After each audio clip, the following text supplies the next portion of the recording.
Class 12 history अध्याय 7। एक साम्राज्य की राजधानी विजयनगर लगभग 14वीं से 16वीं शताब्दी तक। विजयनगर अथवा विजय का शहर एक शहर और एक साम्राज्य दोनों के लिए प्रयुक्त नाम है। इस साम्राज्य की स्थापना 14वीं शताब्दी में की गई थी। अपने चरमोत्कर्ष पर था यह उत्तर में कृष्णा नदी से लेकर प्रायद्वीप में के सुदूर दक्षिण तक फैला हुआ था। 1565 में इस पर आक्रमण कर इसे लूटा गया और बाद में यह उजड़ गया।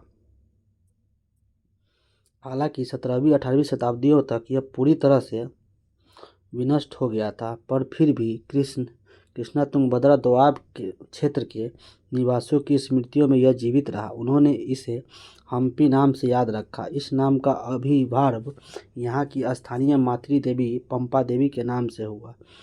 इन मौखिक परंपराओं के साथ साथ पुरातत्व खोजों, स्थापत्य के नमूनों, अभिलेखों तथा अन्य दस्तावेजों ने विजयनगर साम्राज्य को पुनः खोजने में विद्वानों की सहायता की। विजयनगर शहर के चारों ओर बनाई गई पत्थर की दीवार का एक भाग का यहाँ पे चित्र दिया गया हुआ है। हम्पी की खोज। हम्पी के भग्नावशेष 1800 ईस्वी के अभियंता तथा पुराविद कर्नल मार्लिन मैकेंजी द्वारा प्रकाश में लाए गए। मैकेंजी जो ईस्ट इंडिया कंपनी में कार्य करते थे, इन स्थान का पहला सर्वेक्षण मानचित्र तैयार किया। उनके द्वारा हासिल शुरुआती जानकारी विरूपाक्ष मंदिर तथा पंपा देवी के पूजा स्थल के पुरोहितों की स्मृतियों पर आधारित थी। कालांतर में 1856 में छाया चित्रकारों ने यहाँ के भवनों और चित्र संकलित करने आरंभ किए, जिससे शोधकर्ता उनका अध्ययन कर पाए। 1836 में ही अभिलेखकर्ताओं ने यहाँ और हम्पी के अन्य मंदिरों के कई दर्जन अभिलेख को इकट्ठा करना आरंभ किया। इस शहर तथा साम्राज्य के इतिहास के पुनर्निर्माण के प्रयास में इतिहासकारों ने इन स्रोतों का विदेशी यात्रियों से वृत्तांतों तथा तेलुगु, कन्नड़, तमिल और संस्कृत में लिखे गए साहित्य से मिलान किया।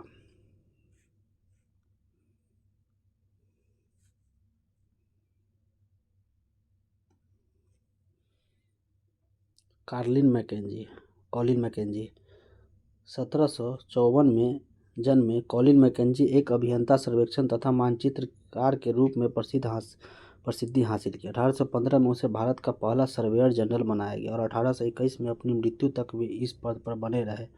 भारत के अतीत को बेहतर ढंग से समझने और उपनिवेश के प्रशासन में आसान बनाने के लिए उन्होंने इतिहास के संबंध, स्थानीय परंपराओं का संकलन तथा ऐतिहासिक स्थलों का सर्वेक्षण करना आरंभ किया। वे कहते हैं, ब्रिटिश प्रशासन के सुप्रभाव में आने से पहले दक्षिण भारत खराब प्रबंधन की दुर्गति से लंबे समय तक जूझता रहा। विजयनगर के अध्ययन से मैकेंजी को यह विश्वास हो गया कि कंपनी स्थानीय लोगों से अलग कबीलों जो इस समय भी जनसंख्या का एक बड़ा हिस्सा थे, को अब भी प्रभावित करने वाले इनमें से कई स्थान कानूनों, रीति रिवाजों के विषय में बहुत महत्वपूर्ण जानकारियां हासिल कर सकती थी।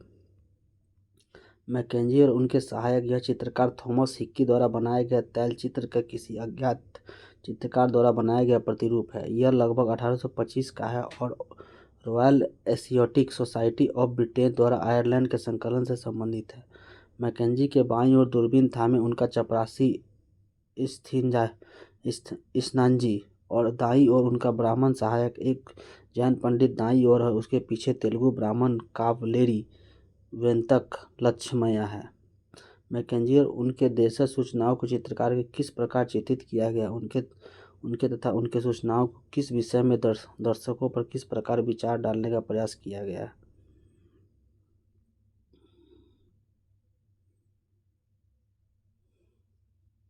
राय नायक तथा सुल्तान। परंपरा और अभिलेखीय साक्ष्यों के अनुसार विजयनगर साम्राज्य की स्थापना दो भाइयों हरिहर और बुक्का द्वारा 1336 में की गई थी। इस साम्राज्य का स्थिर सीमाओं में अलग अलग भाषाएं बोलने वाले तथा अलग अलग धार्मिक परंपराओं को मानने वाले लोग रहते थे। अपनी उत्तरी सीमाओं पर विजयनगर शासकों ने अपने समकालीन राजाओं, उनमें दक्कन के सुल्तान तथा उड़ीसा के गजपति शासक शामिल थे।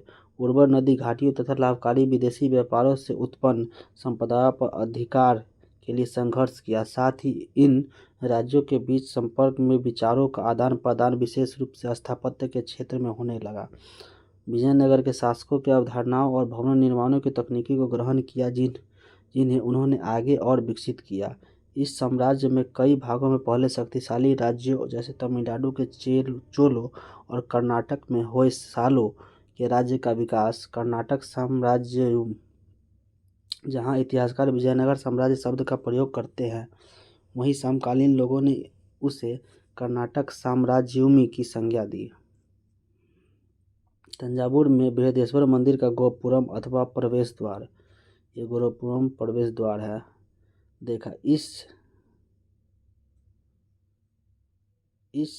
क्षेत्रों में शासक वर्ग विशाल मंदिर जैसे तंजावुर के बृहदेश्वर मंदिर तथा बेल्लूर के चन्नकेशव मंदिर को संरक्षण प्रदान किया। विजयनगर के शासकों, जो अपने आप को राय कहते थे, ने इन परंपराओं को आगे बढ़ाया, जैसे कि हम देखेंगे, उन्हें यहीं ऊंचाई तक पहुंचाया। हाथी और घोड़े और लोग। गजपति का शाब्दिक अर्थ हाथियों का स्वामी होता है।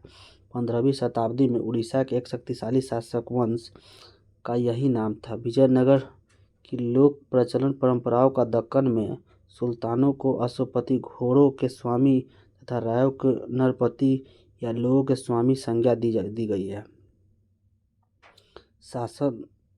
शासक और व्यापारी। चूंकि इस काल में युद्ध कला प्रभावशाली अश्वसेन पर आधारित होती थी, इसलिए प्रतिस्पर्धी राज्यों के लिए अरब तथा मध्य एशिया से घोड़ों का आयात बहुत महत्वपूर्ण था।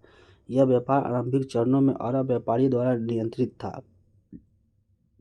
व्यापारियों के स्थानीय समूह, जिन्हें कुंदिरई, चट्टी अथवा घोड़ों के व्यापारी कहा जाता था, भी इन विनिमयों में भाग लेते थे। 1498 में कुछ और लोग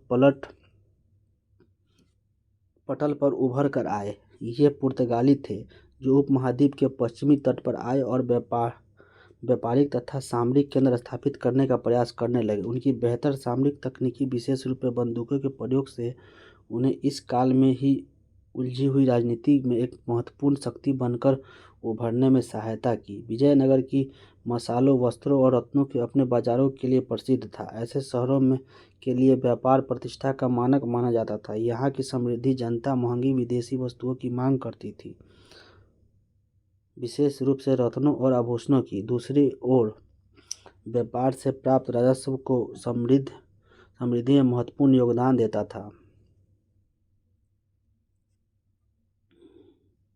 राजा और व्यापारी। विजयनगर के सबसे प्रसिद्ध शासक कृष्णदेवराय शासनकाल 1509 से 29 के शासनकाल में विषय के अमुक्तमल्यद नामक तेलुगु भाषा में एक कृति लिखी। व्यापारियों के विषय में उन्होंने लिखा, एक राजा को अपने बंदरगाहों को सुधारना चाहिए और वाणिज्य को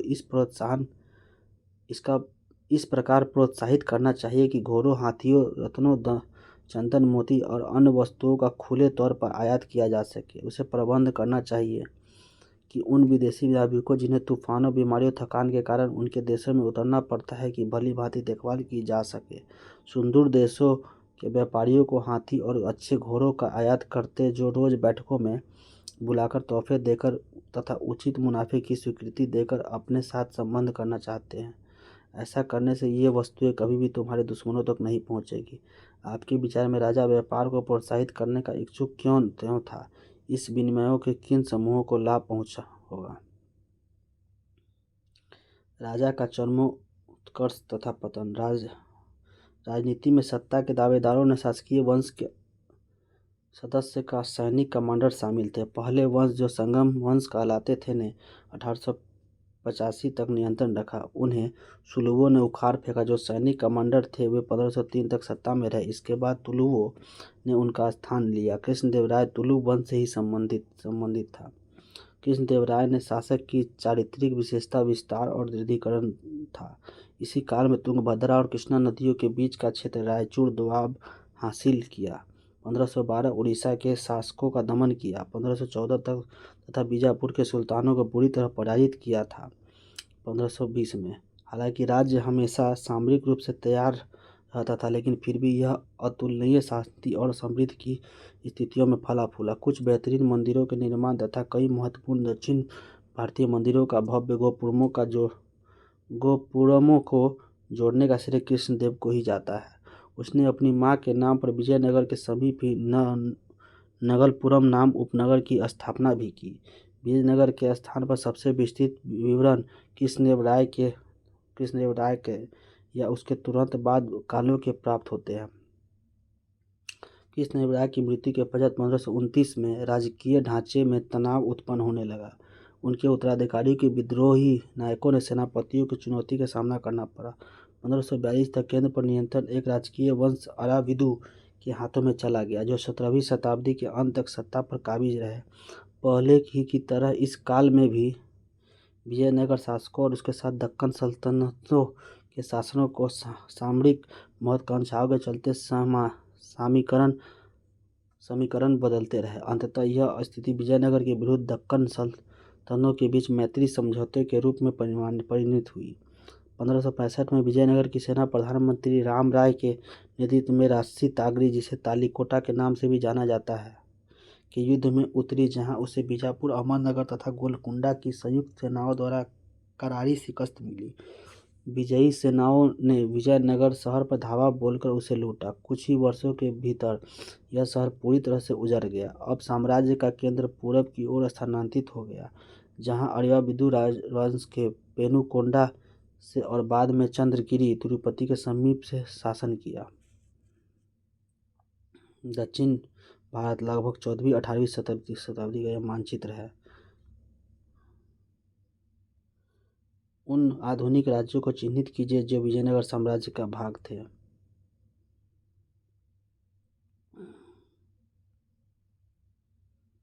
तिरुवल्ली, रामनाथपुरम, क्विलोन, कोचीन, वैगई, मदुरई, तंजावुर, चिदम्बरम, कावेरी नदी बह रही है, मैसूर, कालीकट, कन्नौर, मैंगलोर, बालेश्वर, भटकल, गोवा, विजयनगर, केरी, तुंगभद्रा नदी, यहाँ पे कृष्णा नदी, चित्रदुर्ग, पेन्नार, कोलार, चंद्रगिरी, कांचीपुरम, जिंजी, चिदम्बरम, मैलापुर, बंगाल की खाड़ी, यहाँ है मसूलीपट्टनम, हैदराबाद, गोलकुंडा, वारंगल, बीदर, गुलबर्गा, भीमा नदी बह रही है, तुंगभद्रा नदी है यहाँ पे, बीजापुर। यवन संस्कृत भाषा का शब्द है, जिसका प्रयोग यूनानियों द्वारा उत्तर पश्चिम के उपमहाद्वीपों में आने वाले अन्य लोगों के लिए किया जाता था। हालांकि विजयनगर शहर के विध्वंस के लिए सुल्तानों की सेना उत्तरदायी थी, फिर भी सुल्तानों और रायों के संबंध में धार्मिक भिन्नताएं होने पर भी हमेशा यह अपरिहार्य रूप से शत्रुतापूर्ण नहीं रहते थे। उदाहरण के लिए कृष्णदेव राय ने सल्तनतों की सत्ता में कई दावेदार का समर्थन किया। यवन राज्य की स्थापना करने वाले विरुद्ध धारण करके गौरव महसूस किया। इसी प्रकार बीजापुर के सुल्तान कृष्णदेव राय की मृत्यु के पश्चात विजयनगर के उत्तराधिकार के विवाद को सुलझाने के लिए हस्तक्षेप किया। वास्तव में विजयनगर शासक और सल्तनत दोनों ही एक दूसरे से स्थायित्व को निश्चित करने के इच्छुक थी। यह राम राय की जोखिम भरी नीति थी, जिसके अनुसार उसने एक सुल्तान को दूसरे के विरुद्ध करने की कोशिश की, किंतु सुल्तान एक हो गए और उन्होंने निर्णायक रूप से पराजित कर दिया। सुल्तान एक हो गए। राय तथा नायक। साम्राज्य में शक्ति का प्रयोग करने वाले सेना प्रमुख होते थे, जो सामान्यतः किलों पर नियंत्रण रखते थे और जिनके पास सशस्त्र समर्थन होते थे। ये प्रमुख आमतौर पर एक स्थान से दूसरे स्थान तक भ्रमणशील रहते थे और कई बार बसने के लिए उपजाऊ भूमि तलाश में किसान भी उनका साथ देते थे। इन प्रमुखों को नायक कहते थे और ये आमतौर पर तेलुगु या कन्नड़ भाषा बोलते थे। कई नायकों ने विजयनगर शासन की प्रभुसत्ता के आगे समर्पण किया, पर यह अक्सर विद्रोह कर देते थे। इन्हें सैनिक कार्रवाई के माध्यम से ही वश में किया जाता था। अमर नायक प्रणाली विजयनगर साम्राज्य की एक प्रमुख राजनीतिक खोज थी। ऐसा प्रतीत होता है कि इस प्रणाली में कई तत्व दिल्ली सल्तनत की एकता प्रणाली के लिए गए थे। अमर नायक सैनिक कमांडर थे, जिन्हें राय द्वारा प्रशासन के लिए राज क्षेत्र में दिए जाते थे। वे किसानों, शिल्पकर्मियों तथा व्यापारियों के भू राजस्व तथा अन्य कर वसूलते थे। वे राजस्व का कुछ भाग व्यक्तिगत उपयोग पर तथा और हाथियों के निर्धारित दल के रख रखाव के लिए अपने पास रख लेते थे। ये दल विजयनगर शासकों को एक प्रभावी सैनिक शक्ति प्रदान करने में सहायक होते थे, जिसकी मदद से उन्हें पूर्ण दक्षिणी प्रायद्वीपों को अपने नियंत्रण में किया। राजस्व का कुछ भाग मंदिरों तथा सिंचाई के साधनों के रख रखाव के लिए खर्च किया जाता था। अमर नायक राजा को वर्ष में एक बार भेजा करते थे और अपने स्वामी भक्ति प्रकट करने के लिए राजकीय दरबार में उपहारों के साथ स्वयं उपस्थित हुआ करते थे। राजा कभी कभी उन्हें एक से दूसरे स्थान पर स्थानांतरित कर उन पर अपना नियंत्रण दर्शाता था, पर 17वीं शताब्दी में इसमें से कई शासकों ने अपने स्वतंत्र राज्य स्थापित कर लिए। इस कारण केंद्रीय राजकीय ढांचा को विघटन तेजी से होने लगा। अमर शब्द का अभिभार मान्यता अनुसार संस्कृति शब्द समर से हुआ है, जिसका अर्थ है लड़ाई का युद्ध। यह फारसी शब्द अमीर से मिलता जुलता है, जिसका अर्थ होता है ऊंचे पद का कुलीन व्यक्ति। मानचित्र पर चंद्रगिरी, मदुरई, इक्केरी, तंजावुर तथा मैसूर के चिन्हित कीजिए। ये सभी नायक शक्ति के केंद्र है। यह भी चर्चा कीजिए कि नदियों और पहाड़ों के किन किन मायनों विजयनगर के साथ संचार को सरल अथवा बाधित किया। विजयनगर राजधानी तथा उनके परिप्रदेश। अब हम उस समय सबसे प्रसिद्ध शहरों में से एक विजयनगर की ओर रुख करते हैं। अधिकांश राजधानियों की तरह ही यह एक विशिष्ट भौतिक रूपरेखा तथा स्थापत्य शैली के अभिलक्षित है। नक्शे पर विजयनगर का यहाँ पे नक्शा दिया हुआ है। नक्शे पर बने 3 अंचलों को पहचान कीजिए। मध्य भाग को ध्यान से देखिए। क्या आप नदियों से जुड़े हुए नहरों को देख सकते हैं? आप कितनी किलेबंदी दीवारों को देख सकते हैं? क्या धार्मिक केंद्र किलेबंद था? शहरों के विषय में खोज। विजयनगर के राजाओं तथा उनके नायकों के बड़ी संख्या में अभिलेख मिले हैं, जिनमें मंदिरों को दिए जाने वाले दानों का उल्लेख तथा महत्वपूर्ण घटनाओं का विवरण है। कई यात्रियों ने शहर की यात्रा की और उसके बारे में लिखा। इनमें से सबसे उल्लेखनीय वृत्तांत निकोलो दे कांती नाम की इतालवी व्यापारी, अब्दुल रज्जाक नाम के फारस के राजा दूत, अफानासी, निकितन नाम के रूस का एक व्यापारी जिसे सभी ने 15वीं शताब्दी में शहर की यात्रा की थी, और दुर्दाते बारबोसा, डोमिंगो पेस तथा पुर्तगाल का फार्नाबो न्यूनीज, जो सभी 16वीं शताब्दी में आए थे के हैं। विशाल फैला हुआ शहर।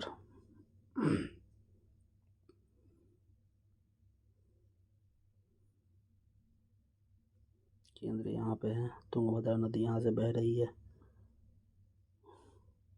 हम्पी। यह डोमिंगो पेस द्वारा लिखे गए विजयनगर शहर के वर्णन से लिया गया एक उदाहरण है। इस शहर का परिमाण मैं यहीं नहीं लिख रहा हूँ, क्योंकि यह एक स्थान से पूरी तरह नहीं देखा जा सकता, पर मैं एक पहाड़ पर चढ़कर जहाँ मैं इसका एक बड़ा भाग देख पाया, मैं इसे पूरी तरह से नहीं देख पाया क्योंकि यह कई पर्वत श्रृंखलाओं के बीच स्थित है। वहाँ से मैंने जो देखा मुझे रोम जितना विशाल प्रतीत हुआ और देखने में अत्यंत सुंदर। इसमें पेड़ों के कई उपवन हैं, आवासों के बगीचे में तथा पानी की कई नालियाँ जो इनमें आती है, तथा कई स्थानों पर झीलें तथा राजा के महल के समीप ही खजूर के पेड़ों का बगीचा तथा अन्य फल प्रदान करने वाले वृक्ष थे। क्या आप आज किसी शहर में ये अभिलक्षण देख सकते हैं? आपके विचार में पेस ने उद्यानों तथा जल स्रोतों को विशेष उल्लेख करने के लिए क्यों चुना? जल संपदा। विजयनगर की भौगोलिक स्थिति में विषय में सबसे चौंकाने वाला तथ्य तुंगभद्रा नदी द्वारा निर्मित एक प्राकृतिक कुंड है। यह नदी उत्तर पूर्व दिशा में बहती है। आसपास का भूदृश्य रमणीय ग्रेनाइट की पहाड़ियों से परिपूर्ण है, जो शहर के चारों ओर करधनी का निर्माण करती सी प्रतीत होती है। इन पहाड़ियों से कई जाल धाराएं आकर नदी से मिलती हैं। लगभग सभी धाराओं के साथ साथ बांध बनाकर अलग अलग आकारों के हौज बनाए गए हैं। चूँकि यह प्रायद्वीप सबसे शुष्क क्षेत्रों में से एक था, इसलिए पानी के संचय और इसके शहर तक ले जाने के व्यापक प्रबंध करना आवश्यक था। ऐसे सबसे महत्वपूर्ण हौजों में से एक इसका निर्माण 15वीं शताब्दी के आरंभिक वर्षों में हुआ था, जिसे आज कमलपुरम जलाशय कहा जाता है। इस हौज के पानी से न केवल आसपास के खेतों का सींचा जाता था, बल्कि इसे एक नहर के माध्यम से राजकीय केंद्र तक भी ले जाया गया था। सबसे महत्वपूर्ण जल संबंधी संरचना में से एक हिरिया नहर को आज भी भग्नावशेषों के बीच देखा जा सकता है। इस नहर में तुंगभद्रा पर बने बांध पर पानी लाया जाता है और इसे धार्मिक केंद्र में शहरी केंद्र के अलग करने की घाटी को सिंचित करने के प्रयोग किया जाता है। संभवतः इसका निर्माण संगम वंश के राजाओं द्वारा करवाया गया था। किलेबंदी तथा सड़कें। इससे पहले कि हम शहर के विभिन्न भागों में गहन परीक्षण करें, हम उस विशाल किलेबंदी की दीवारों पर नजर डालते हैं जिनसे उन्हें घेरा गया। 15वीं शताब्दी में फारस के शासक द्वारा कालीकट कोझिकोड भेजा गया दूत अब्दुल रज्जाक किलेबंदी के बहुत प्रभावित हुआ और उन्होंने दुर्गों के 7 पंक्तियों का उल्लेख किया। इसमें न केवल शहरों को बल्कि कृषि में प्रयुक्त आसपास के क्षेत्रों तथा जंगलों को भी घेरा गया था। सबसे बाहरी दीवार शहर के चारों ओर बनी पहाड़ियों को आपस में जोड़ती थी। यह विशाल राजगीरी संरचना थोड़ी ही सुंडाकर थी। गाढ़े या जोड़ने के लिए किसी भी वस्तु का निर्माण में कहीं भी प्रयोग नहीं किया गया था। पत्थर के टुकड़े फनाकार थे जिनके कारण वे अपने स्थान पर टिके रहते थे। दीवारों के अंदर का भाग मिट्टी और मलबे के मिश्रण से बना हुआ था। वर्णाकार तथा आयताकार बुर्ज बाहर की ओर निकले हुए थे। इस राजकीय केंद्र की ओर जाती एक कृत्रिम जल प्रणाली को यहाँ पे दिखाया गया है। हौजों जलाशयों का निर्माण किस प्रकार होता था? कृष्णदेव राय द्वारा बनवाए गए जलाशय के विषय में पेश लिखता है। राजा ने एक जलाशय बनवाया 2 पहाड़ियों के मुख विवर पर, जिसमें दोनों से किसी पहाड़ी के आने वाला सारा जल वहां इकट्ठा हो। इसके अलावा 9 मील लगभग 15 किलोमीटर से भी अधिक की दूरी से पाइपों से आता है जो कि बाहरी श्रृंखला से निचले हिस्से में साथ साथ बनाए गए थे। यह जल एक झील से लाया जाता है जो छलकाव से खुद एक छोटी नदी में मिलती है। जलाशय में 3 विशाल स्तंभ बने हुए हैं पर खूबसूरती से चित्रित उकेरे गए हैं। ये ऊपर भाग के कुछ पाइपों से जुड़े हैं जिनमें ये अपने बगीचे तथा धान के खेतों की सिंचाई के लिए पानी लाते हैं। इन जलाशयों को बनाने के लिए इस राजा को एक पूरी पहाड़ी को तुड़वा दिया। जलाशय में मैंने इतने लोगों को कार्य करते देखा कि वहाँ 15 से 20 हजार आदमी थे, चींटियों की तरह। इस किलेबंदी की सबसे महत्वपूर्ण बात यह है कि इससे खेतों को भी घेरा गया। अब्दुल रज्जाक लिखता है कि पहली, दूसरी और तीसरी दीवारों के बीच जुते हुए खेत, बगीचे तथा आवास है, और पेश कहता है कि इन पहली परिधि से शहर में प्रवेश करने पर दूसरी बहुत है। इसमें खेत है, वहाँ धान उगते हैं और कई उद्यान हैं और बहुत जल जो 2 झीलों में से लाया जाता है। इन कथनों की आज के पुरातत्वविदों द्वारा पुष्टि की गई है जिन्होंने धार्मिक केंद्रों तथा नगरीय केंद्र के बीच एक कृषि क्षेत्र के साक्ष्य खोज निकाले हैं। यह क्षेत्र एक व्यापक नहर प्रणाली के माध्यम से सींचा जाता था जिसमें तुंगभद्रा से जल लाया जाता था। आपके विचार में कृषि क्षेत्रों को किलेबंद भूभागों में क्यों सम्मिलित किया जाता था? अक्सर मध्यकालीन घेराबंदियों का मुख्य उद्देश्य प्रतिपक्ष खाद्य सामग्री से वंचित कर समर्पण के लिए बाध्य करना होता था। ये घेराबंदी कई महीनों और यहाँ तक कि कई वर्षों तक चल सकती थी। आमतौर पर शासक ऐसी परिस्थितियों से निपटने के लिए किलेबंदी क्षेत्रों के भीतर ही विशाल अन्नागारों का निर्माण करवाते थे। विजयनगर के शासकों ने पूरे कृषि भूभाग को बचाने के लिए एक अधिक महंगी तथा व्यापक नीति को अपनाया। दूसरी किलेबंदी नगरीय केंद्र के आंतरिक भाग के चारों ओर बनी हुई और तीसरी से शासकीय केंद्र को घेरा गया जिससे महत्वपूर्ण इमारतों के प्रत्येक समूह के ऊंची दीवारों से घेरा गया था। दुर्ग में प्रवेशों के लिए अच्छी तरह सुरक्षित प्रवेश द्वार थे जो शहरों को मुख्य सड़कों से जोड़ते थे। प्रवेश द्वार विशिष्ट स्थापत्य के नमूने थे जो अक्सर उस संरचनाओं को प्रभावित करते थे जिनमें प्रवेश में वे नियंत्रित थे। किलेबंद बस्ती में जाने के लिए बने प्रवेश द्वार पर बनी मेहराब और साथ ही द्वार के ऊपर बनी गुंबद तुर्की सुल्तानों द्वारा प्रवर्तित स्थापत्य के चारित्रिक तत्व माने जाते हैं। कला इतिहासकार इस शैली को इंडो इस्लामिक कहते हैं क्योंकि इसका विकास विभिन्न क्षेत्रों के स्थानीय स्थापत्य की परंपराओं के संपर्क से हुआ है। पुरातत्वविदों ने शहर के अंदर की तथा वहां के बाहर जाने वाली सड़कों का अध्ययन किया है। इसकी पहचान प्रवेश द्वारों से होकर जाने वाले रास्तों के अनुरेखण तथा फर्श वाले सड़कों से से की गई। सड़कें सामान्यतः पहाड़ी भूभाग के बचकर घाटियों से होकर ही इधर उधर घूमती थी।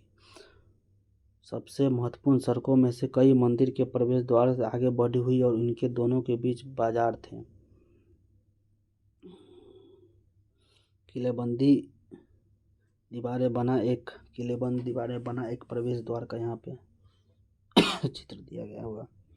इन दो प्रवेश द्वारों के बीच समानताओं तथा विभिन्नताओं का वर्णन कीजिए। आपके विचार में विजयनगर के शासकों ने इंडो इस्लामिक स्थापत्य के तत्वों को क्यों अपनाया? एक गोपुरम का यहाँ पे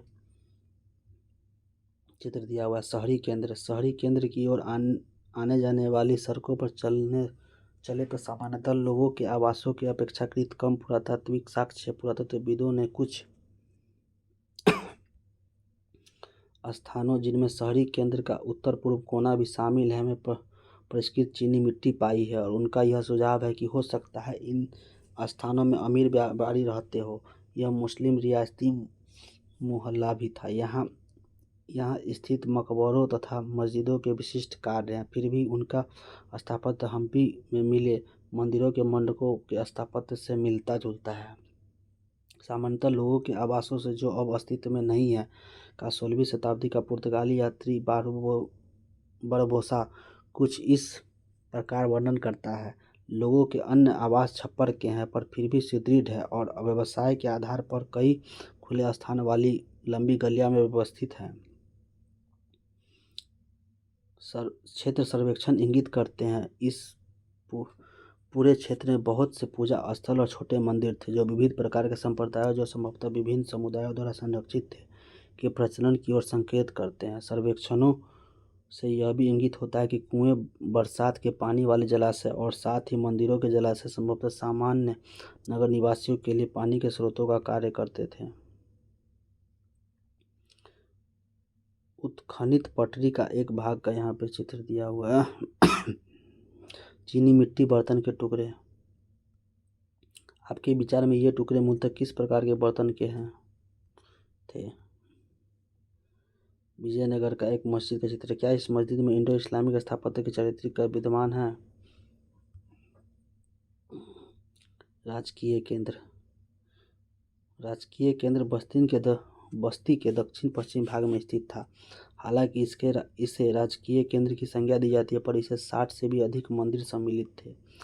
स्पष्ट मंदिरों और संप्रदायों को प्रश्रय देना शासकों के लिए महत्वपूर्ण था जो इन देव स्थलों के प्रतिष्ठित देवी देवताओं से संबंध के माध्यम से अपनी सत्ता को स्थापित करने तथा वैधता प्रदान करने के प्रयास कर रहे थे।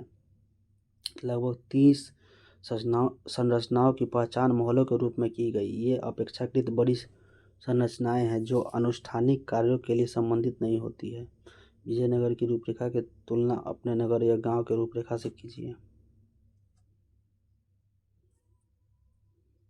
विजय का एक भवन, सभा मंडप तथा महानवी डिब्बा जिसे पेश संयुक्त रूप से विजय का भवन की संज्ञा देता है के विषय में वह लिखता है। इस संरचनाओं में से एक के ऊपर एक 2 मंच है।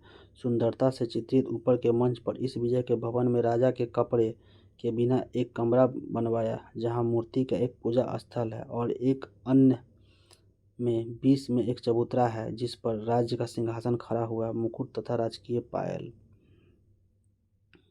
इन संरचनाओं तथा मंदिरों के बीच एक अंतर यह था कि मंदिर पूरी तरह से राजगिरी से निर्मित थे जबकि धर्मेतर भवनों की अधिरचना विकारी वस्तुओं से बनाई गई थी।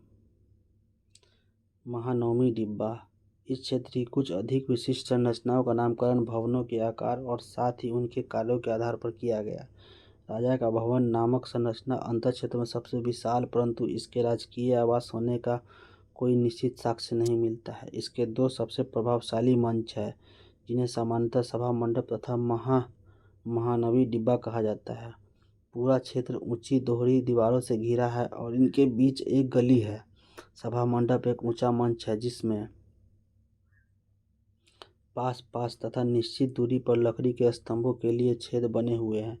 इसमें दूसरी मंजिल जो इन स्तंभों पर टिकी है तक जाने के लिए सीढ़ी बनी हुई थी। स्तंभों के एक दूसरे से बहुत पास पास होने से बहुत कम खुला स्थान बचता होगा, इसलिए यह स्पष्ट नहीं है कि यह मंडप किस परियोजना के लिए बनाया गया था। शहर के सबसे ऊंचे स्थानों में से एक स्थित महानवी डिब्बा एक विशालकाय मंच के लगभग 11,000 वर्ग फीट के आधार पर 40 फीट की ऊंचाई तक जाता है।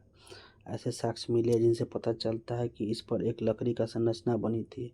मंच का आधार उभारदार उत्कीर्ण से पटा पड़ा है। इस संरचना में जुड़े अनुष्ठान संभवतः सितंबर और अक्टूबर के शरद मासों में मनाए जाने वाले 10 दिन के हिंदू त्यौहार जैसे दशहरा उत्तर भारत में, दुर्गा पूजा बंगाल में तथा नवरात्रि या महानवी प्रायद्वीपीय भारत में कहा जाता है नामों से जाना जाता है। कि महानवी शाब्दिक अर्थ महान नवा, यहाँ पे महानवी डिब्बा का यहाँ पे चित्र दिया हुआ है और यहाँ पे महानवी डिब्बा पर उत्कीर्ण चित्र। क्या आप इन चित्रों के विषय में को पहचान सकते हैं?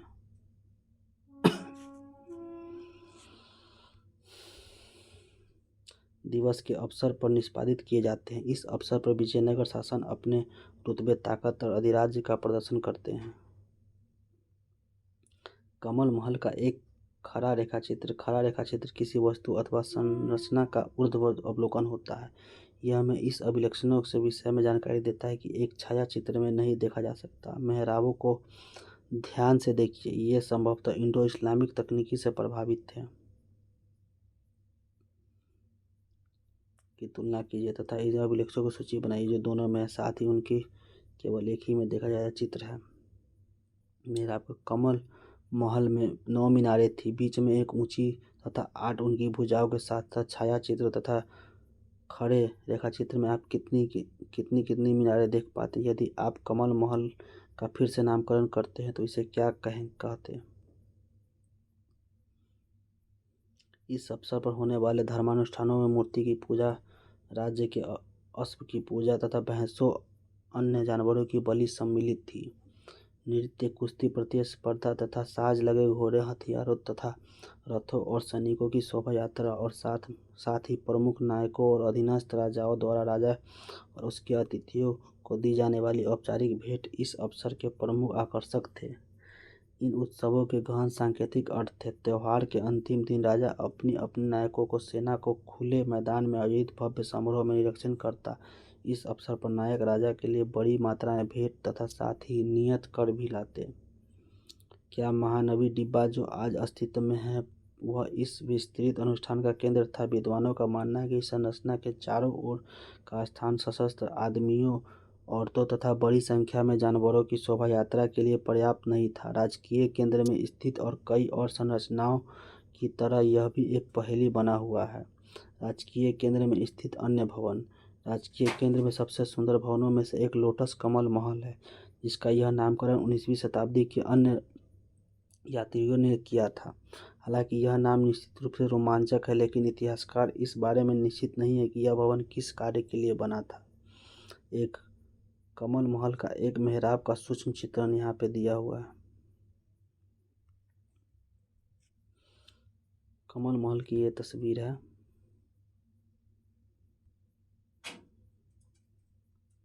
एक सुझाव जो मैकेंजी द्वारा बनाए गए मानचित्र से मिलता है यह है कि यह परिषदीय सदन था जहाँ राजा अपने परमादर्शताओं से मिलता था। हालांकि अधिकांश मंदिर धार्मिक केंद्र में स्थित थे, लेकिन राजकीय केंद्र भी कई थे। इनमें से एक अत्यंत दर्शनीय को हजार राम मंदिर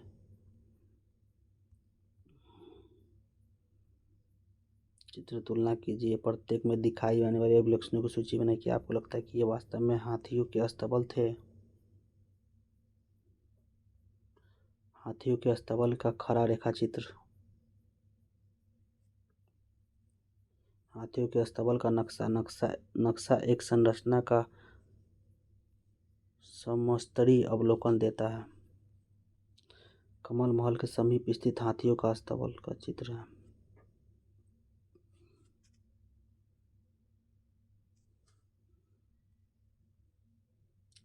हजार राम मंदिर की दीवारों पर मूर्ति कला।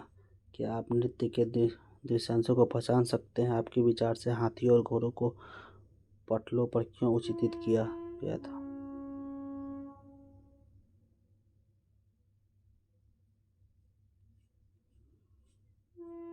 मदुरई के सभा मंडप का आंतरिक भाग मेहराबों को ध्यान से देखिए। कहा जाता है संभवतः इसका प्रयोग केवल राजा और उसके परिवार द्वारा किया जाता था। बीच के देवस्थलों की मूर्तियां अब नहीं हैं, लेकिन दीवारों पर बनाए गए पटल मूर्तियां सुरक्षित है। इन्हें मंदिर की आंतरिक दीवारों पर उत्कीर्ण रामायण से लिए गए कुछ दृश्यांश भी सम्मिलित है। शहर पर आक्रमण के पश्चात विजयनगर की कई संरचनाएं विनिष्ट हो गई, पर नायकों ने महलनुमा संरचनाओं के निर्माण की परंपराओं को जारी रखा। इनमें कई भवन आज भी अस्तित्व में हैं। नायकों के विजयनगर के शासनों की भवन निर्माण परंपराओं को जारी क्यों रखा? धार्मिक केंद्र, राजधानी का चयन। अब हम तुंगभद्रा नदी के तट से लगे शहर के चट्टानी उत्तरी भाग की ओर ध्यान केंद्रित करते हैं। स्थानीय मान्यताओं के अनुसार ये पहाड़ियाँ रामायण में उल्लिखित बाली और सुग्रीव के वानर राज्य की रक्षा करती थी। अन्य मान्यताओं के अनुसार स्थानीय माता देवी पंपा देवी ने इन पहाड़ियों में विरूपाक्ष, जो राज्य के संरक्षण देवता तथा शिव का एक रूप माने जाते हैं, में विवाह के लिए तप किया था। आज तक यह विवाह विरूपाक्ष मंदिर के हर वर्ष धूमधाम से आयोजित किया जाता है। इन पहाड़ियों में विजयनगर साम्राज्य के पूर्वकालिक जैन मंदिर भी मिले हैं। दूसरे शब्दों में यह क्षेत्र कई धार्मिक मान्यताओं से संबंधित था। इस क्षेत्र में मंदिर निर्माण का एक लंबा इतिहास रहा है, जो पल्लव, चालुक्य, होयसाल तथा चोल वंशों तक जाता है। आमतौर पर शासक अपने आप को ईश्वर से जोड़ने के लिए मंदिर निर्माण को प्रोत्साहन देते थे। अक्सर देवता को व्यक्त अथवा अव्यक्त रूप से राजा से जोड़ा जाता था। मंदिर शिक्षा के केंद्रों के रूप में भी कार्य करते थे। शासक और अन्य लोग मंदिर के रखरखाव के लिए भूमि या अन्य संपदा दान में देते थे। अतएव मंदिर महत्वपूर्ण धार्मिक, सामाजिक, सांस्कृतिक तथा आर्थिक केंद्रों के रूप में विकसित हुए। शासकों के दृष्टिकोण से मंदिरों का निर्माण, मरम्मत तथा रखरखाव अपनी सत्ता, संपत्ति, निष्ठा के लिए समर्थन के मान्यता के महत्वपूर्ण माध्यम थे। यह संभव है कि विजयनगर के स्थान का चयन वहां विरूपाक्ष तथा पंपा देवी के मंदिरों के अस्तित्व से प्रेरित था। यहाँ तक कि विजयनगर शासन भगवान विरूपाक्ष की ओर शासन करने का दावा करते थे। सभी राजकीय आदेशों पर सामान्यतः कन्नड़ लिपि में श्री विरूपाक्ष शब्द अंकित होता था। शासक देवताओं के अपने गहन संबंधों के संकेत के रूप में विरुद्ध हिंदू सूरत नारायणा का प्रयोग भी करते थे। यह अरबी भाषा के शब्द सुल्तान, जिसका अर्थ है राजा, का संस्कृत अनुवाद था और शाब्दिक रूप से इसका अर्थ होता है हिंदू सुल्तान।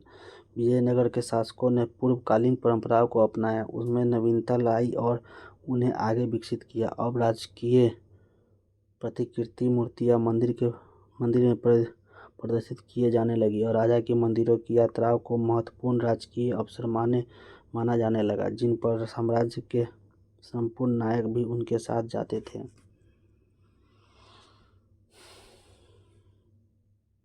आकाश से लिया गया विरूपाक्ष मंदिर का ये दृश्य यहाँ पे दिखाया गया विरूपाक्ष मंदिर है। गोपुरम और मंडप। मंदिर स्थापत्य कला के संदर्भ में इस समय कई नए तत्व प्रकाश में आते हैं। इसमें भी विशाल स्तर पर बनाई गई तस्वीर संरचनाएं हैं जो राजकीय सत्ता की घोतक थी शामिल है। इनका सबसे अच्छा उदाहरण राय गोपुरम चित्र अथवा राजकीय प्रवेश द्वार था, जो अक्सर केंद्रीय देवालयों की मीनारों को बौना प्रतीत कराते थे और जो लंबी दूरी से ही मंदिर विरूपाक्ष मंदिर का नक्शा। अधिकांश वर्गाकार संरचनाएं देवस्थल है, जो दो प्रमुख प्रवेश द्वारों को काले रंग से भरा गया। प्रत्येक छोटा बिंदु एक स्तंभ को दर्शाता है। वर्गाकार या आयताकार ढांचे में व्यवस्थित स्तंभों की पंक्तियां प्रमुख सभागारों को, मंडपों तथा बरामदों को विभाजित करती प्रतीत होती है। नक्शे में दिए गए स्केल का प्रयोग कर मुख्य गोपुरम से केंद्रीय देवालय की दूरी को नापी। जलाशय से देवालय तक जाने के लिए सबसे आसान मार्ग कौन सा रहा होगा? जलाशय है, ये देवालय है।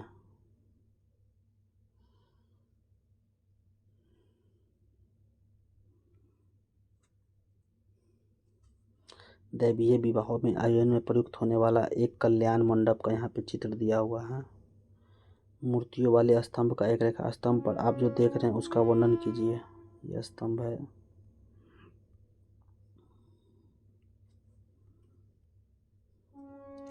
के होने के संकेत देते हैं। यह संभवतः शासकों की ताकतों की याद भी दिलाते हैं, जो इतनी ऊंची मीनारों का निर्माण करने के लिए आवश्यक साधन तकनीकी का कौशल जुटाने में सक्षम थे। अन्य विशिष्ट अभिलक्षणों में मंडप तथा लंबे स्तंभ वाले गलियारे जो अक्सर मंदिर परिसर में स्थित देव स्थलों के चारों ओर बने होते सम्मिलित। अब हम दो मंदिरों को और सूक्ष्मता से देखते हैं, विरूपाक्ष मंदिर और विट्ठल मंदिर। विरूपाक्ष मंदिर का निर्माण कई शताब्दियों में होता है। हालांकि अभी लेखों से पता चलता है कि सबसे प्राचीन मंदिर 9वीं-10वीं शताब्दियों का था। विजयनगर साम्राज्य स्थापना के बाद इसे कई अधिक बड़ा किया गया था। मुख्य मंदिर में सामने बना मंडप कृष्णदेवराय ने अपने राज्यारोहण के उपलक्ष्य में बनवाया था। इसे सूक्ष्मता से उत्कीर्ण स्तंभों से सजाया गया। पूर्व गोपुरम के निर्माण का श्रेय भी उसे ही दिया जाता है। इन परिवर्तनों का अर्थ है कि केंद्रीय देवालय पूरे परिसर में एक छोटा भाग सीमित रह गया था। मंदिर के सभागारों का प्रयोग विविध प्रकार के कार्यों के लिए होता था। इनमें से कुछ ऐसे थे जिसमें देवताओं की मूर्तियां, संगीत, नृत्य और नाटकों के विशेष कार्यक्रमों को देखने के लिए रखी जाती थी। अन्य सभागारों का प्रयोग देवी देवताओं के विवाह के उत्सव पर आनंद मनाने और कुछ अन्य प्रयोग देवी देवताओं को झूला झूलने के लिए होता था। इन अवसरों का विशिष्ट मूर्तियों का प्रयोग होता था जो छोटे केंद्रीय देवालयों में स्थापित मूर्तियों से भिन्न होती थी। दूसरा देवस्थल विट्ठल मंदिर भी रोचक है। यहाँ के प्रमुख देवता विट्ठल थे जो सामान्यतः महाराष्ट्र में पूजे जाने वाले विष्णु के एक विट्ठल मंदिर का यहाँ पे रथ का चित्र दिया हुआ है। जो विट्ठल मंदिर का ये रथ है, क्या आपको लगता है कि वास्तव में इस प्रकार के रथ बनाए जाते होंगे?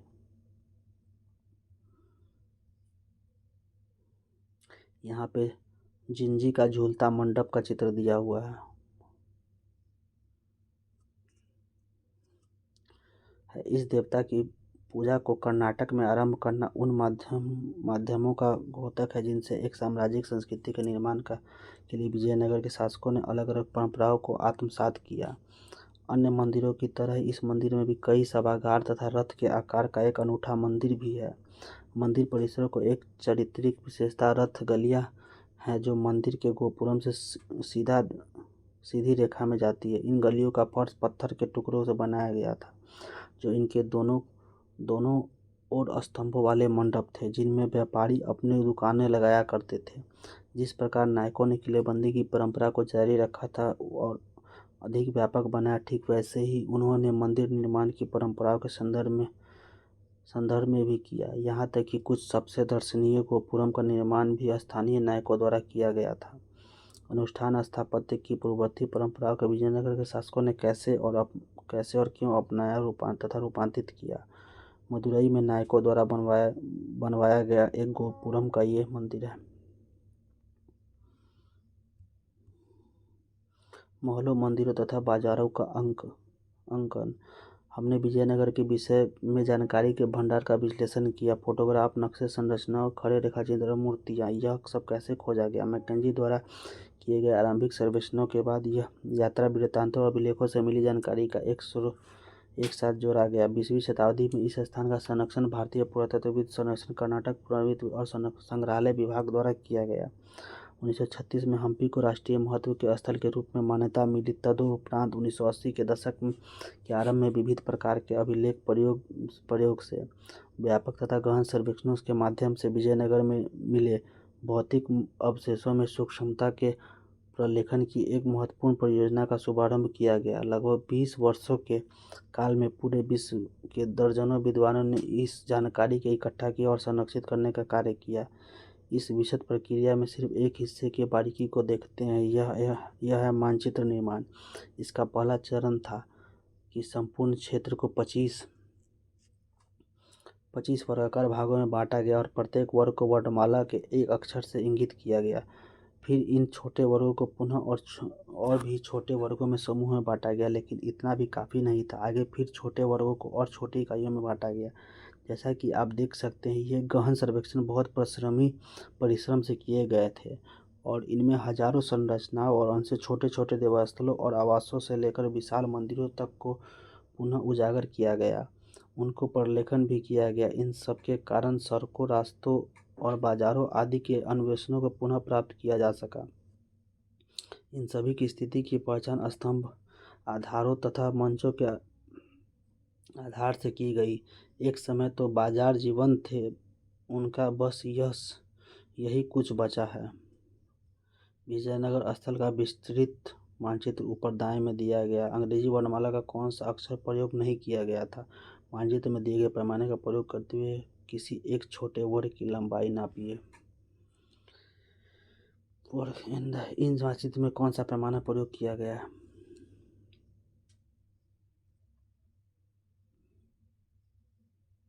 कमलापुरम, हम्पी, गंगावती, कादिलापुरम, नगेनहथली, हॉटस्पॉट आनंद।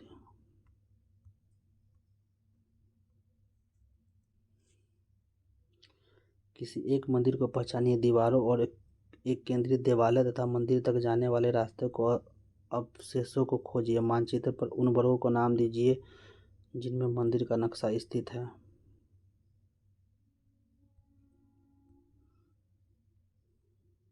मंदिर का नक्शा। गोपुरम, सभागारों, स्तंभ वालियों तथा केंद्रीय दीवारों को पहचानिए। बाहरी प्रवेश द्वारों के केंद्रीय दीवारों तक पहुंचने के लिए आप किन भागों का होकर गुजरेंगे? John M Flint, John Mitchell तथा एम.एन. नागराज राव, जिन्होंने इस स्थान पर वर्षों तक कार्य किया, जो लिखा वह याद रखना महत्वपूर्ण है। विजयनगर के स्मारकों के अपने अध्ययन में हमें नष्ट हो चुके लकड़ी की वस्तुएं, स्तंभ, ब्रैकेट, धरन, भीतरी छत, लटकते हुए छज्जों के अंदरूनी भाग तथा मीनारों की एक पूरी श्रेणी की कल्पना करनी पड़ती है जो प्लास्टर से सजाया और संभवतः चटकीले रंगों से चित्रित थे। हालांकि लकड़ी की संरचनाएं अब नहीं है, केवल पत्थर की संरचनाएं अस्तित्व में है। यात्रियों द्वारा पीछे छोड़े गए विवरण उस समय के स्पंदन से पूरे जीवन के कुछ आयामों को पुनर्निर्मित करने में सहायक होते हैं। बाजार। पेश का बाजार का सजीव विवरण देता है। आगे जाने पर एक चौड़ी और सुंदर गली पाते हैं। इस गली में कई व्यापारी रहते हैं और वहाँ आप सभी प्रकार के माणिक्य और हीरे और पन्ने और मोती और छोटी मोती और वस्त्र और पृथ्वी पर होने वाली हर वस्तु जिसे आप खरीदना चाहते हैं पाएंगे। फिर हर शाम को आप एक मेला देख सकते हैं जहाँ से कई सामान्य घोड़े तथा टट्टू तथा कई तुरंज और नींबू और संतरे और अंगूर और उद्यान में उगने वाली हर प्रकार की वस्तुएं लकड़ी मिलती है। इस गली में आप हर वस्तु पा सकते हैं और सामान्य रूप से वह शहर का वर्णन विश्व के सबसे अच्छे संभरण वाले शहरों के रूप में करता है, जहां बाजार चावल, गेहूं, अनाज, भारतीय मकई और कुछ मात्रा में जौ, सेम, गेहूं, दालें, काला चना जैसे खाद्य पदार्थों से भरे रहते थे, जो सभी सस्ते दामों पर तथा प्रचुर मात्रा में उपलब्ध रहते थे। फर्नाओ नूनीज के अनुसार विजयनगर के बाजार प्रचुर मात्रा में फलों, अंगूरों और संतरों, नींबू, अनार, कटहल तथा आम से भरे रहते थे और सभी बहुत सस्ते। बाजारों में भी मांस भी बड़ी मात्रा में बिकता था। नूनीज उल्लेख करता है कि भेड़ बकरियों का मांस, सुअर, मृग मांस, तीतर मांस, खरगोश, कबूतर, बटेर और सभी प्रकार के पक्षी, चिड़िया, चूहे तथा बिल्ली तथा छिपकलियां विजयनगर के बाजारों में बिकती थी। उत्तरों की खोज में प्रश्न। सुरक्षित भवन हमें उन तरीकों के विषय में बताते हैं जिनसे स्थानों को व्यवस्थित किया गया और उन्हें प्रयोग में लाया गया। वह हमें यह भी बताते हैं कि किन वस्तुओं और तकनीकों से उनका निर्माण किया गया और कैसे किया गया। उदाहरण के लिए, किसी भी शहर की किलेबंदी के अध्ययन से हम उसका प्रतिरक्षण आवश्यकताओं और सामरिक तैयारी के समझ सकते हैं। यदि हम उनकी अन्य स्थानों के भवनों की तुलना करें तो भवन हमें विचारों में फैलाव और सांस्कृतिक प्रभावों के बारे में भी बताते हैं और उन विचारों को जाहिर करते हैं जो निर्माणकर्ता या आश्रयदाता व्यक्त करना चाहते थे। वे अक्सर ऐसे चिन्हों को परिपूर्ण करते थे जो उनके सांस्कृतिक संदर्भ का परिमाण होते हैं।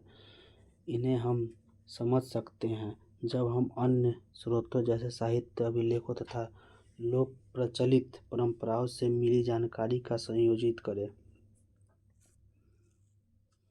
कृष्णदेवराय।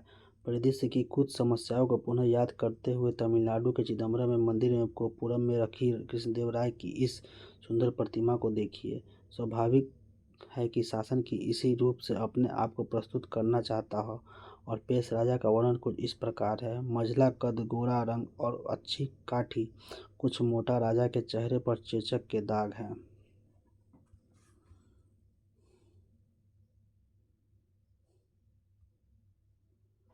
स्थापत्य तत्वों के परीक्षण से हमें यह नहीं बताते हैं कि सामान्य पुरुष, महिलाएं तथा बच्चे जो शहर और अपने आसपास के क्षेत्र में रहने वाली जनसंख्या का एक बड़ा भाग थे, इन प्रभावशाली भवनों के विषय में क्या सोचते थे। क्या उनकी शाही केंद्र अथवा धार्मिक केंद्रों के किसी भी भाग में पहुंच हो सकती थी। क्या वे मूर्ति के सामने तेजी से निकल जाते अथवा देखने के लिए रुकते, सोचते और उन्हें जटिल प्रतीक चित्रणों को समझने का प्रयास करते। और वे जिन्होंने इस विशाल निर्माण का परियोजना का कार्य किया है, इन उद्यमों के विषय में क्या सोचते थे जिनके लिए उन्होंने अपना श्रम दान दिया था। हालांकि क्या निर्माण करना, स्थान, कौशल, माल प्रयोग करना और किसी शैली का अनुसरण करना, ये भी सभी निर्णय शासन लेते थे, पर इसके विशाल उद्यमों के लिए आवश्यकता विशिष्ट ज्ञान इसके पास था। भवनों के नक्शे कौन बनाता था। राजगीर पत्थर काटने वाले मूर्तिकार जो वास्तविक निर्माण करते थे, कहाँ से आते थे। क्या उन्हें युद्ध के दौरान पड़ोसी क्षेत्रों में बंदी बनाया जाता था। उन्हें किस प्रकार के वेतन मिलते थे। निर्माण गतिविधियों का अधीक्षण कौन करता था। निर्माण के लिए कच्चा माल कैसे और कहाँ से लाया जाता था। ये कुछ ऐसे प्रश्न हैं जिनके उत्तर हम भवनों और उनके अवशेषों को देख के मात्र से नहीं दे सकते। संभवतः अन्य स्रोतों के प्रयोग से जारी शोध कुछ और संकेत दे सके।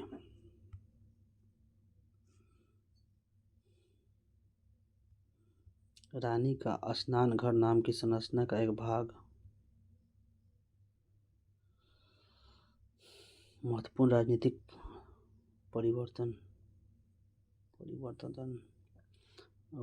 दिल्ली सल्तनत की स्थापना 1206 में हुई थी। विजयनगर साम्राज्य की स्थापना 1336 में हुई थी। बहमनी साम्राज्य की स्थापना 1337 में। जौनपुर, कश्मीर और मदुरई में सल्तनत। उड़ीसा के गजपति राज्य की स्थापना 1935 में। गुजरात और मालवा की सल्तनतों की स्थापना हुई थी। इतने के बीच में अहमदनगर, बीजापुर और बेराल सल्तनतों का उदय 1490 में। पुर्तगालियों द्वारा गोवा पर विजय 1510 में। बहमनी राज्य का विनाश। गोलकुंडा की सल्तनत का उदय 1518 में। बाबर द्वारा मुगल साम्राज्य की स्थापना 1526 में हुई थी। विजयनगर राज्य खोज घटना 1800 में कॉल मैकेंजी द्वारा विजयनगर की यात्रा। 1856 में अलेक्जेंडर ग्रानिलो ने हम्पी पुरातत्व अवशेषों के पहले विस्तृत चित्र लिए। 1836 में पुरा स्थल की मंदिर की दीवारों में अभिलेखों को J.F. फ्लीट द्वारा प्रलेखन आरंभ। 1902 में जॉन मार्शल के अधीन संरक्षण कार्य आरंभ। 1986 में हम्पी को यूनेस्को द्वारा विश्व पुरातत्व स्थल घोषित किया जाना।